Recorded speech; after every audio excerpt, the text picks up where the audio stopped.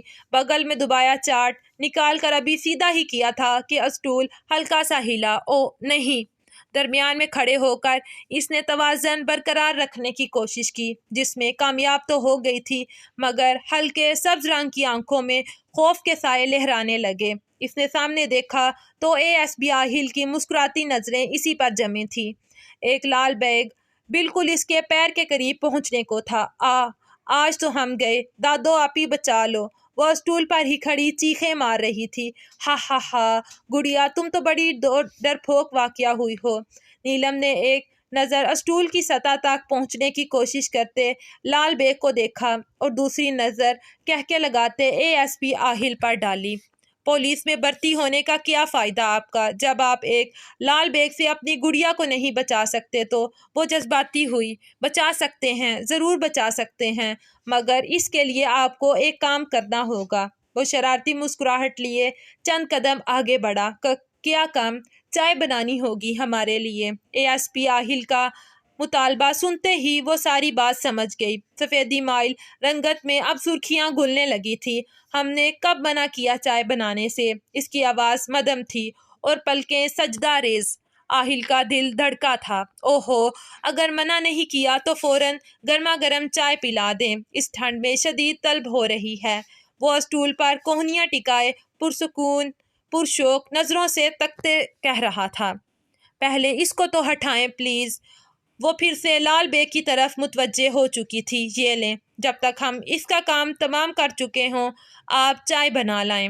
وہ کاکروچ کو اس کی مونچھوں سے پکڑتے بولا اور پھر اس کا کھلا منہ دیکھ کر ہنستا ہوا کمرے سے نکل گیا۔ نیلم نے بے اختیار جھنجھری لی۔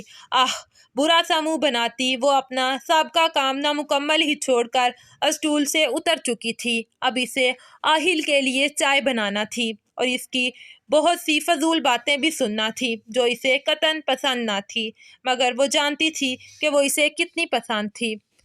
راہ آسان ہو گئی ہے، جان پہچان ہو گئی ہے، پھر پلٹ کر نگاہ نہیں آئی، تم پہ قربان ہو گئی ہے۔